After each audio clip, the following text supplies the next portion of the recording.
Hello students, welcome to my YouTube channel days classes. मैं हूं Subir Kumar day और आज के इस वीडियो में हम लोग सॉल्व करने वाले हैं क्लास 10 एनसीईआरटी मैथ का एक्सरसाइज 5.2 का question number 8 and 9। Question number 6 तक क्वेश्चन नंबर 7 तक पिछले वीडियो में हम लोगों ने सॉल्व किया है और इस वीडियो में हम लोग 8 और 9 को सॉल्व करने वाले हैं। तो सबसे पहले क्वेश्चन पढ़ लेते हैं। क्वेश्चन नंबर 8 में है an AP consists of 50 terms of which third term is 12 and the last term is 106। Find the 29th term.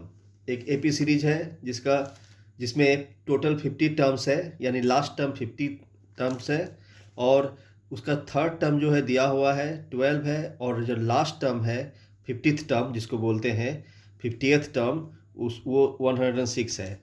और हम लोगों को ढूंढना क्या है, हम लोगों को निकालना क्या है, 29th टर्म को। ठीक है, तो सबसे पहले क्या करेंगे, जो जो दिया हुआ है पहले उसको हम लोग लिखेंगे।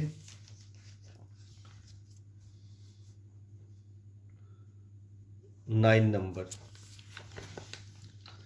जो दिया हुआ है सबसे पहले उसको लिखेंगे। 50th टर्म दिया हुआ है, 50th टर्म क्या दिया हुआ है 106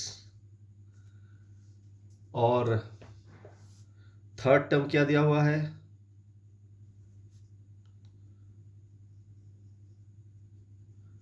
12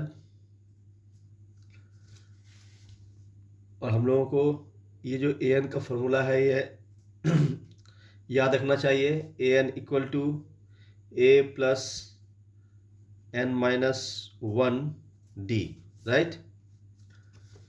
तो अब देखिए 50th टर्म जो है वो ए एन क्या है, ए एन क्या हो जाएगा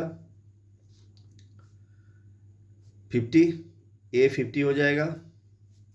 तो यहाँ पर ए प्लस 50 माइनस 1 डी, तो क्या हो जाएगा ए 50 हमारा हो जाएगा ए प्लस 49 डी।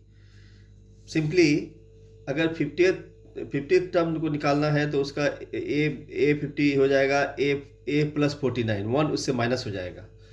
जैसे यहाँ पर 50th टर्म है, 50th टर्म है यहाँ पर, तो क्या हो जाएगा यहाँ पर ए प्लस 49 डी। ठीक है, इसका वैल्यू दिया हुआ है 106 है, हम लोगों ने निकाला है इसके। ठीक है, उसी तरह से इसको इक्वेशन 1 मान लेते हैं और ये थर्ड टर्म है तो इसका क्या होगा ए प्लस 2d हो जाएगा, एक 1 माइनस हो जाएगा। इसी तरह से निकालेंगे तो इक्वल टू 12 है, इसको इक्वेशन 2 मान लेते हैं, राइट। अंडरस्टूड। अब क्या करेंगे, फ्रॉम इक्वेशन 1 एंड इक्वेशन 2 को सॉल्व करेंगे हम लोग। तो इक्वेशन 1 में है a plus 49 d equal to 106 and equation 2 में है a plus 2d equal to 12। तो ये a प्लस ए और माइनस ए सॉल्व कैंसिल हो जाएगा।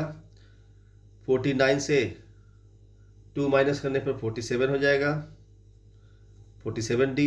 और इधर 106 से 12 माइनस करने से 94 हो जाएगा, मतलब 47d इक्वल टू 94। तो d इक्वल टू क्या हो जाएगा 94/47 हो जाएगा, 47 2 ज़ा 94। तो d हमारा क्या निकल गया 2, राइट। d हमारा 2 निकल गया। अब क्या करेंगे, put d equal to 2 in equation 1, किसी में भी डाल दीजिए, इक्वेशन 1 में ही डाल देते हैं।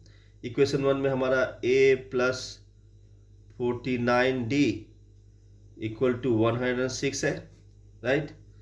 तो a प्लस 49 इंटू डी है, तो इंटू डी का वैल्यू हम लोगों ने निकाला है 2 है, इक्वल टू 106।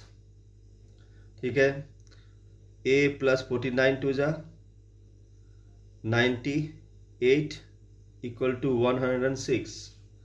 अब a इक्वल टू 106 और 98 को इस पार से उस पार ले जाएंगे तो माइनस में हो जाएगा। तो a का वैल्यू हम लोगों का क्या निकल गया, 8। ठीक है, d भी हमारा निकल गया, a भी हमारा निकल गया। अब a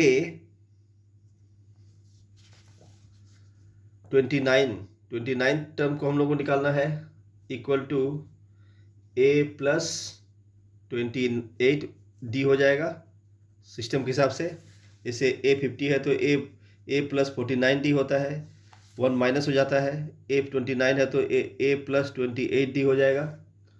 ठीक है, अब a 29 इक्वल टू 8, a का वैल्यू 8 आया है, प्लस 28 इंटू डी का वैल्यू 2 आया है, right. a 29 equal to 8 plus 28 टू सा 2 से मल्टीप्लाई करेंगे तो 56 हो जाएगा। अब a 29 इक्वल टू कितना हो जाएगा, ऐड करने पर 64 हो जाएगा। ये 29th टर्म को हम लोगों को निकालना था, ये हम लोगों ने निकाल लिया। ठीक है, 9 का सॉल्व हम लोगों ने किया। अब इसी पेज में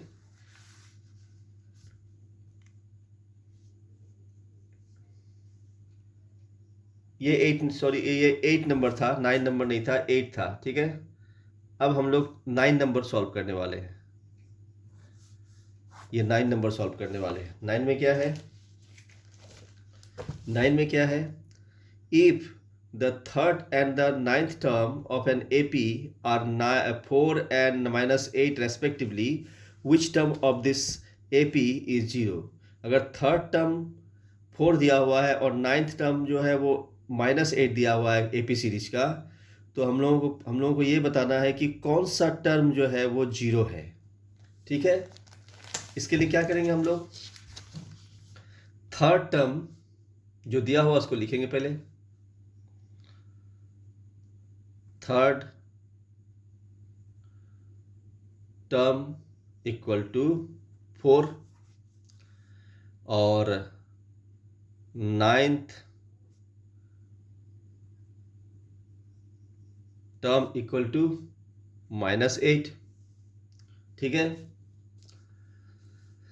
अब यहाँ पर थर्ड टर्म है तो इसका क्या हो जाएगा, a प्लस 3 से 1 माइनस हो जाएगा, 2 हो जाएगा, 2d इक्वल टू 4। ये इक्वेशन 1 हो गया। और इधर 9th टर्म है तो क्या हो जाएगा, a प्लस 9 में से 1 माइनस करेंगे 8d इक्वल टू -8। ये इक्वेशन 2, राइट। अब फिर उसी तरह से सॉल्व करेंगे।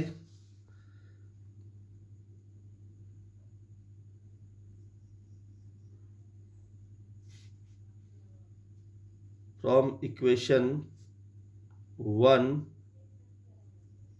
and 2 क्या करेंगे, a plus 2d equal to 4 और नीचे लिखेंगे a plus 8d equal to -8।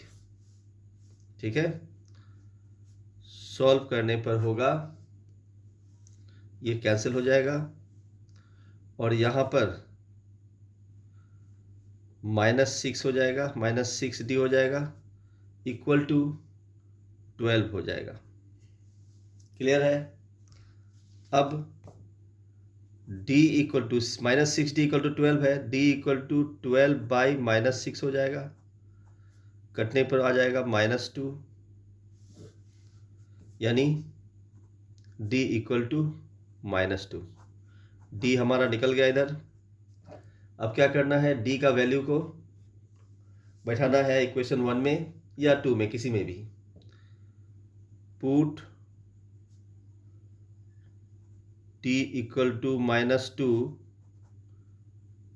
In equation 1, right. 1 में ही डाल देते हैं। a plus 2d equal to 4, a plus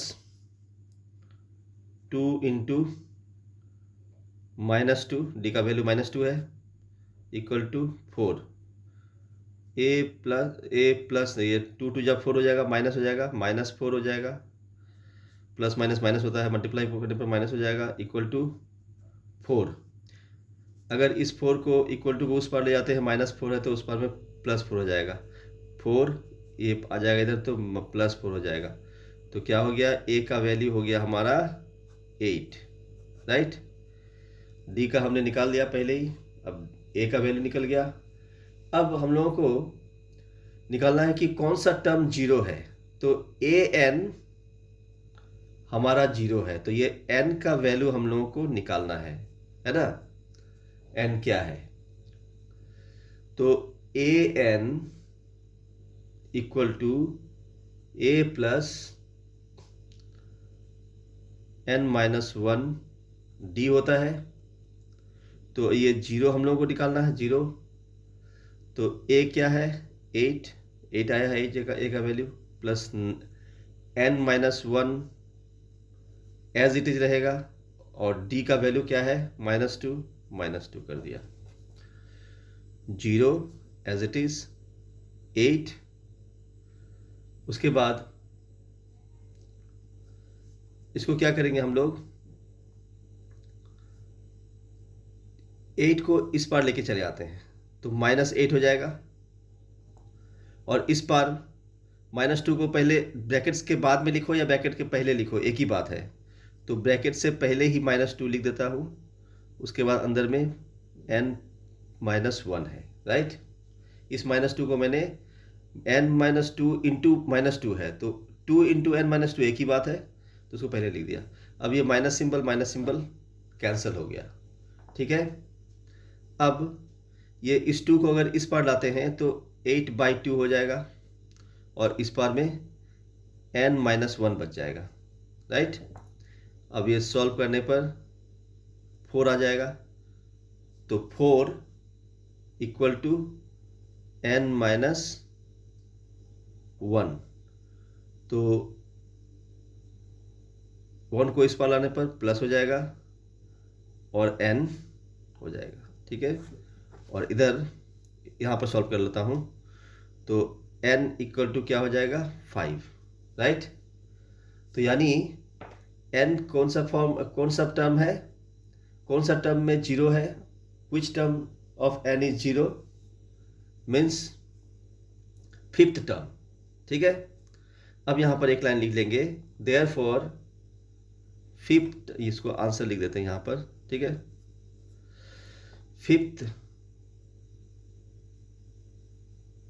term of the AP is 0। यही हमारा आंसर है 9 नंबर का। तो इस वीडियो में इतना ही। नेक्स्ट नंबर के साथ नेक्स्ट वीडियो में फिर मिलते हैं। तब तक के लिए बाय बाय।